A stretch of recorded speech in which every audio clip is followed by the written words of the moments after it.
Hello दोस्तों, prime virtual class में आपका स्वागत है। हमने फिजिक्स का एक चैप्टर अभी तक कवर कर लिया है जिसका नाम था मोशन।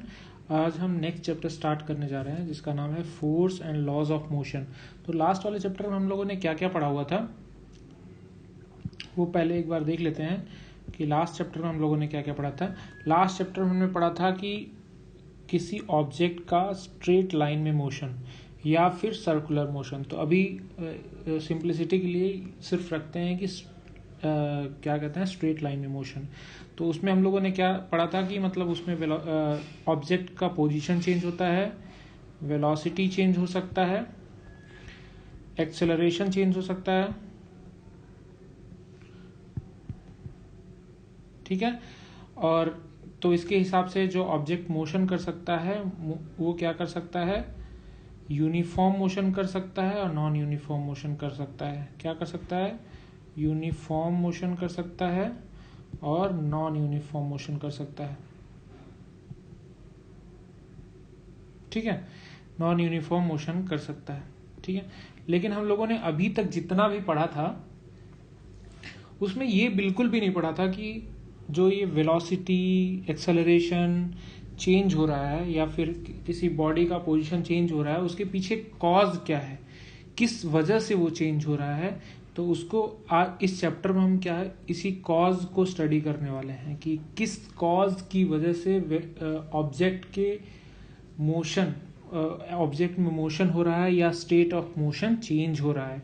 इसको हम इस चैप्टर में पढ़ने वाले हैं, ठीक है। तो अब हमने अपनी लाइफ में देखा हुआ है कि अगर कोई ऑब्जेक्ट स्टेशनरी है, ठीक है। For example trolley bag stationery है, उसको आपको मूव कराना है तो उस पर कुछ फोर्स लगाना पड़ेगा।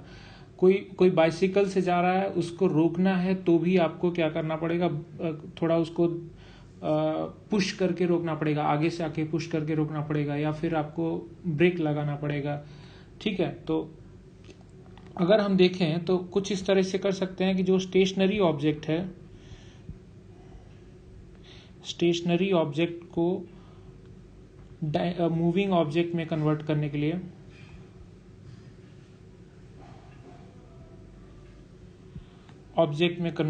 लिए या फिर मूविंग ऑब्जेक्ट को स्टेशनरी ऑब्जेक्ट में कन्वर्ट करने के लिए हमको कुछ न कुछ क्या लगाना पड़ता है, एफर्ट लगाना पड़ता है, ठीक है। ये एफर्ट हम कैसे लगाते हैं, मसल्स से लगाते हैं, ठीक है। कैसे लगाते हैं, मसल्स से लगाते हैं,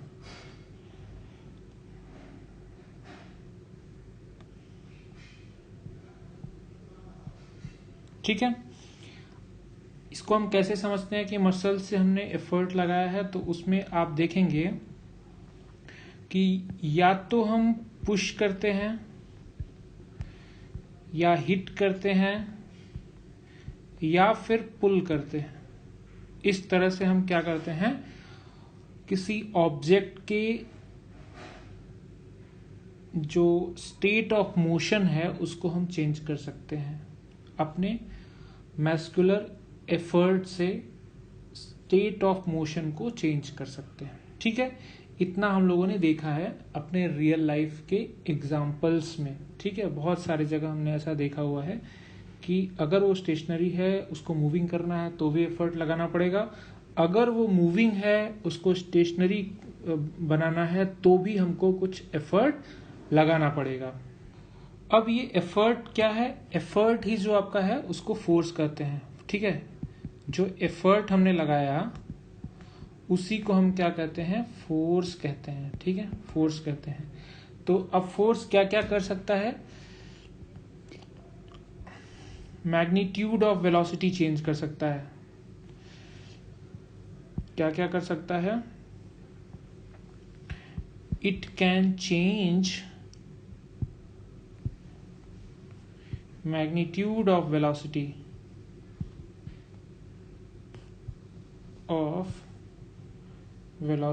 कैसे, अगर कोई साइकिल चल रही है और उसको आपको और स्पीड करना है तो पीछे से धक्का दे दीजिए, वो तेज हो जाएगा तो उसका मैग्नीट्यूड वेलोसिटी कम बढ़ जाएगा, या फिर कम करना है तो आगे से धक्का दे दीजिए तो कम हो जाएगा, ठीक है। दूसरा चीज ये क्या कर सकता है, it can change direction of velocity, direction of velocity, ठीक है, ये चेंज कर सकता है। तीसरा क्या कर सकता है, शेप एंड साइज चेंज कर सकता है, शेप एंड साइज चेंज कर सकता है, ठीक है। तो इतना ये चेंज कर सकता है। इसका एग्जांपल जैसे हमने ये देखा कि अगर उसको वेलोसिटी का मैग्नीट्यूड चेंज करना है तो वेलोसिटी के अगर बढ़ाना है तो वेलोसिटी के डायरेक्शन में हम फोर्स लगा देंगे तो बढ़ जाएगा, वेलोसिटी के अपोजिट डायरेक्शन में लगाएंगे तो उसका वेलोसिटी कम हो जाएगा, और बहुत ज़्यादा फोर्स लगा देंगे इतना फोर्स लगा दें कि वो पूरी तरीके से रुक के अपोजिट डायरेक्शन में भी जा सकता है अगर बहुत ही ज़्यादा फोर्स लगा दें।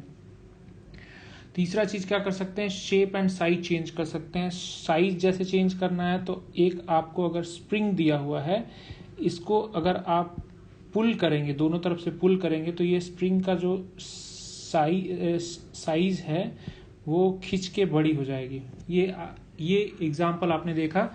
अगर आपको शेप चेंज करना हो तो क्या है कि अगर एक बॉल है उसको दोनों तरफ से आप इसको पुश करेंगे, दोनों तरफ से पुश करेंगे तो क्या होगा, इस बॉल का जो शेप है थोड़ा सा चेंज हो जाएगा, ठीक है। तो बॉल क्या क्या कर सकता है, शेप चेंज कर सकता है, साइज चेंज कर सकता है, वेलोसिटी के मैग्नीट्यूड को भी बदल सकता है, वेलोसिटी के डायरेक्शन को भी बदल सकता है। इतना हम लोगों ने समझ लिया। ये कुछ ऐसा एफर्ट है जो कि मतलब जो हम एफर्ट लगाते हैं उससे ये सारे चीज चेंज हो सकते हैं, और इसी को हम क्या कहते हैं, फोर्स कहते हैं। तो फोर्स का डेफिनेशन पता चल गया। फोर्स कुछ एक ऐसा क्वांटिटी है बोल सकते हैं, फिजिकल क्वांटिटी है बोल सकते हैं, या फिर एफर्ट है जो ये सारा काम कर सकता है। क्या क्या कर सकता है, वेलोसिटी के मैग्नीट्यूड को चेंज कर सकता है, वेलोसिटी के डायरेक्शन को चेंज कर सकता है, किसी ऑब्जेक्ट के शेप को चेंज कर सकता है, और साइज को भी चेंज कर सकता है, ठीक है। तो इतना हमको समझ में आ गया। अब हम कुछ समझते हैं कि फोर्स कितने टाइप का, अगर इसको हम डिवाइड करें तो फोर्स जो रहेगा वो दो टाइप का हो सकता है। एक बैलेंस्ड फोर्स हो सकता है, बैलेंस्ड फोर्स, और एक होता है अनबैलेंस्ड फोर्स,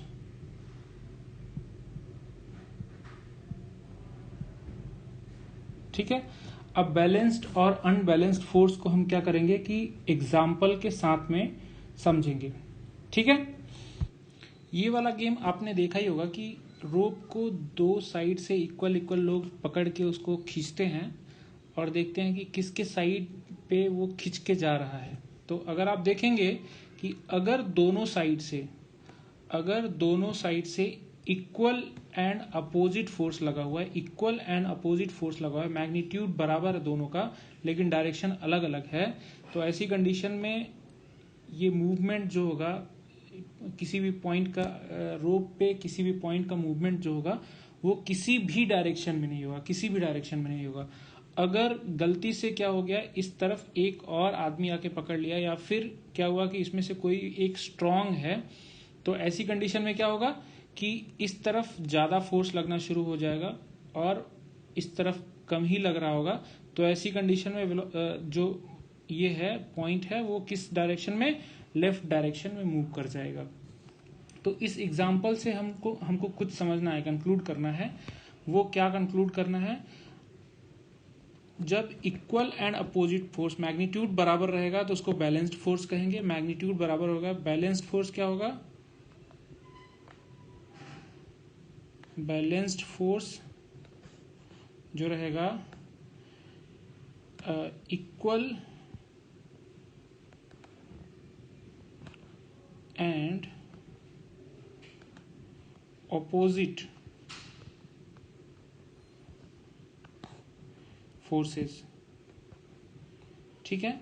इससे क्या होगा, कोई भी स्टेट ऑफ मतलब किसी भी ऑब्जेक्ट का स्टेट ऑफ मोशन चेंज नहीं होगा, कभी चेंज नहीं होगा। बैलेंस्ड फोर्स अगर किसी भी ऑब्जेक्ट पे लगा है तो उसका स्टेट ऑफ मोशन, अगर वो स्टैटिक स्टेशनरी है तो स्टेशनरी ही रहेगा, और डायनेमिक है, अगर वो मूव कर रहा है तो वो मूव ही करता रहेगा, उसका स्टेट ऑफ मोशन कभी भी नहीं चेंज होगा। तो इसको आप एकदम ध्यान लेके एकदम लिख लो, मतलब स्वर्ण अक्षरों से लिख लो कि बैलेंस्ड फोर्स से स्टेट ऑफ मोशन नहीं चेंज होगा। स्टेट ऑफ मोशन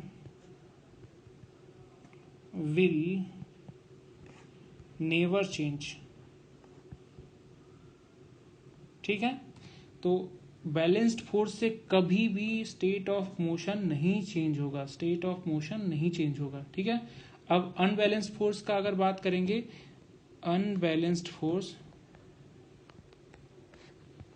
का अगर बात करेंगे तो क्या होगा, इससे स्टेट ऑफ मोशन हमेशा चेंज होगा। अगर किसी भी ऑब्जेक्ट पे अनबैलेंस्ड फोर्स लगा रहेगा तो उसमें स्टेट ऑफ मोशन चेंज होगा।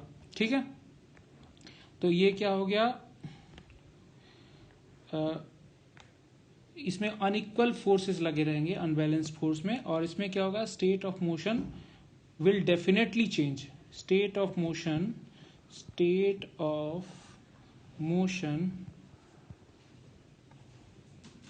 Will change. ठीक है, तो अनबैलेंस्ड फोर्स से हमेशा स्टेट ऑफ मोशन चेंज होगा। अब हम इसको कुछ एग्जांपल से समझेंगे कि बैलेंस्ड फोर्स से कैसे स्टेट ऑफ मोशन चेंज होता है, मतलब नहीं होता है, मतलब कुछ एग्जांपल से समझेंगे, और अनबैलेंस से कैसे होता है। ठीक है, तो हम एक नेक्स्ट एग्जांपल से इसको समझेंगे।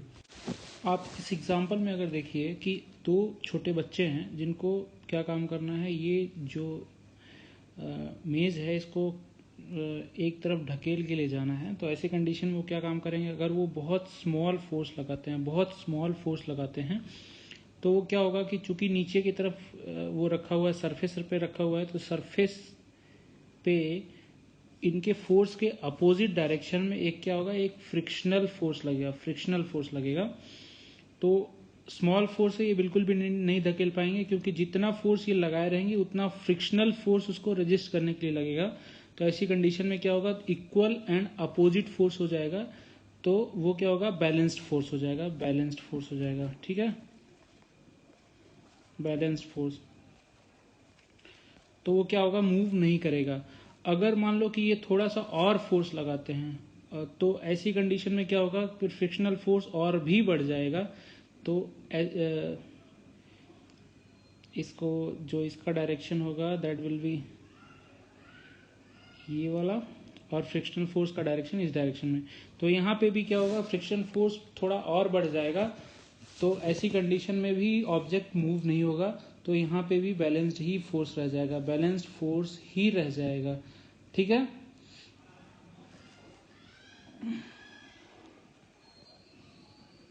अब क्या हुआ, इन लोगों ने थोड़ा सा बहुत ज्यादा जोर लगा दिया, मतलब एक्स्ट्रा फोर्स लगा दिया। तो ऐसी कंडीशन में क्या हो सकता है कि जो इस पे लगने वाला फोर्स है, मतलब फ्रिक्शनल फोर्स है, हो सकता है कि उतना अमाउंट में ना इसको रजिस्ट कर पाए। तो ऐसी कंडीशन में क्या होगा, थोड़ा फोर्स, कुछ फोर्स क्या होगा, एक्स्ट्रा फोर्स इस डायरेक्शन में लग जाएगा।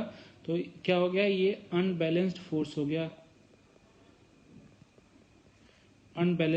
हो गया। तो ऐसी कंडीशन में क्या होगा कि ये ऑब्जेक्ट जो है ये मोशन में आ जाएगा, मतलब ये मूव करने लगेगा। तो ये आपने बहुत बार इसको ऑब्जर्व किया होगा कि आप अगर किसी चीज को धीरे से पुश करते हैं तो वो नहीं मूव करता है, जब आपको उसको पुश कराना ही होता है तो आप बहुत ज्यादा धक्का देता है, तो ऐसी कंडीशन में वो मूव करता है। तो अगर आप देखेंगे तो जब तक आप धीरे से उसको पुश करते हैं तब तक आपका जितना भी फोर्स आपने लगाया है वो फ्रिक्शनल फोर्स को ओवरकम करने में यूज हो जाता है। अगर आपको उसको मूव कराना है तो जितना भी उस पर फ्रिक्शन लग सकता है, जितना भी मैक्सिमम फ्रिक्शन लग सकता है, उतना तो आपको फोर्स लगाना पड़ेगा, थोड़ा और एक्स्ट्रा फोर्स लगाना पड़ेगा उसको मूव कराने के लिए। मतलब अनबैलेंस्ड फोर्स आपको क्रिएट करना पड़ेगा उसको मूव कराने के लिए। अभी एक और एग्जांपल समझते हैं। एग्जांपल में आप देखिए कि अगर ये जो साइकिल सवार है ये कुछ स्पीड से जा रहा है, मान लीजिए कि वो 10 किलोमीटर प्रति घंटे के स्पीड से जा रहा है। तो अगर वो पैडलिंग करना छोड़ दे तो क्या होगा, धीरे धीरे करके इसकी बाइसिकल जो है वो धीरे धीरे करके स्लो होगी और स्लो होते होते रुक जाएगी। तो ऐसी कंडीशन में आप इसको क्या है 10 किलोमीटर पर आवर मेंटेन करने के लिए थोड़ा थोड़ा बीच बीच में पैडल चलाते रहना पड़ेगा। तो यहाँ पे हम देख रहे हैं कि सेम स्पीड मेंटेन रखने के लिए 10 किलोमीटर पर आवर मेंटेन रखने के लिए हमको पैडलिंग करते रहना पड़ रहा है, मतलब फोर्स लगाते रहना पड़ रहा है। तो क्या इससे आप ये समझ रहे हो कि बैलेंस्ड, मतलब यहाँ पे हमें अनबैलेंस्ड फोर्स लगाना पड़ रहा है, उसके जो उसका स्टेट ऑफ मोशन है उसको मेंटेन रखने के लिए, मतलब 10 किलोमीटर पहले था 10 किलोमीटर प्रति घंटा बाद में भी रखने के लिए हमको क्या पैडलिंग करते रहना पड़ रहा है, मतलब अनबैलेंस्ड फोर्स क्रिएट करना पड़ रहा है? जी नहीं, बिल्कुल नहीं। क्या हो रहा है कि जो इसका बाइसिकल का जो टायर है उसके और सरफेस के बीच में क्या हो रहा है, एक फ्रिक्शन फोर्स लग रहा है। तो फ्रिक्शन फोर्स इसको क्या कर रहा है, इसको रोकने का कोशिश कर रहा है, अपोजिट डायरेक्शन में लग रहा है इसको, इसकी वजह से इसको रोकने का करना पड़ रहा है, रोकने का कोशिश कर रहा है। तो अगर आपको सेम स्पीड मेंटेन करके रखना है तो जितना इस पर फ्रिक्शन फोर्स लग रहा है उतना आपको पैडलिंग से एफर्ट लगाते रहना पड़ेगा, जिससे कि आपका 10 किलोमीटर प्रति घंटा का स्पीड मेंटेन रहे। अगर आपको इसका स्पीड बढ़ाना है, मान लीजिए कि आपको 10 से 15 किलोमीटर प्रति घंटा के हिसाब से चलना है, 15 किलोमीटर पर आवर के हिसाब से, तो आपको क्या काम करना पड़ेगा कि जो फोर्स लगाना पड़ेगा वो फोर्स आपका फ्रिक्शनल फोर्स के मतलब एफ कर दो, friction force plus extra force delta F जो चाहिए होगा किसके लिए, इस velocity delta we velocity gain करने के लिए जितना फोर्स चाहिए होगा उतना भी फोर्स आपको लगाना पड़ेगा, मतलब एक्स्ट्रा फोर्स लगाना पड़ेगा आपको उस बाइसिकल को एक्सेलरेट करने के लिए। अब आपने बाइसिकल को एक्सेलरेट कर लिया, एक्सेलरेट करने के बाद क्या होगा, आपको उस स्पीड में मेंटेन करने के लिए, मतलब 15 किलोमीटर प्रति घंटे की स्पीड में मेंटेन करने के लिए क्या करना पड़ेगा, आपको जितना फ्रिक्शनल फोर्स लग रहा होगा उतना फोर्स लगाते रहना पड़ेगा। ठीक है, तो ये बात आपको समझ में आ गई। मतलब कभी भी अगर किसी ऑब्जेक्ट के स्टेट ऑफ मोशन को चेंज करना है तो उसमें हमें क्या करना पड़ेगा, अनबैलेंस्ड फोर्स लगाना पड़ेगा। लेकिन हमने देखा एक एग्जाम्पल में, देखा कौन सा वाला एग्जाम्पल में, जिसमें बलून वाले एग्जाम्पल में देखा कि हमने बैलेंस्ड फोर्स लगाया, लेकिन चूंकि इसमें इसके स्टेट ऑफ मोशन में नहीं चेंज हुआ लेकिन इसके शेप में चेंज हो गया। तो कभी तो क्या है कि बैलेंस्ड फोर्स से शेप चेंज हो सकता है, साइज भी चेंज हो सकता है, लेकिन स्टेट ऑफ मोशन कभी भी नहीं चेंज हो सकता है। तो ये हम लोगों ने अभी आज क्या पढ़ा कि फोर्स क्या होता है वो पढ़ा। उसके फोर्स के बाद हमने पढ़ा कि फोर्स क्या क्या कर सकता है। उसके बाद बैलेंस्ड फोर्स पढ़ा, अनबैलेंस्ड फोर्स पढ़ा। हमने ये देखा कि बैलेंस्ड फोर्स से हमेशा स्टेट ऑफ मोशन चेंज नहीं, कभी भी नहीं हो सकता है, और अनबैलेंस्ड फोर्स से हमेशा चेंज हो सकता है। फिर हमने एग्जाम्पल देखा कि कैसे फ्रिक्शन फोर्स को ओवरकम करने के बाद ही हम किसी ऑब्जेक्ट को मूव करा सकते हैं। फिर उसके बाद हमने बाइसिकल का एग्जाम्पल देखा। तो दोस्तों अगले वीडियोस को आप ज़रूर देखें, उसमें हम क्या है कि इस चैप्टर में आगे की तरफ जाएंगे, और आप ज़रूर देखते रहिए, इसमें आपको बिल्कुल बहुत ज़्यादा मज़ा आने वाला है। तो आप प्लीज़ नेक्स्ट वीडियो को भी देखें। Thank you so much.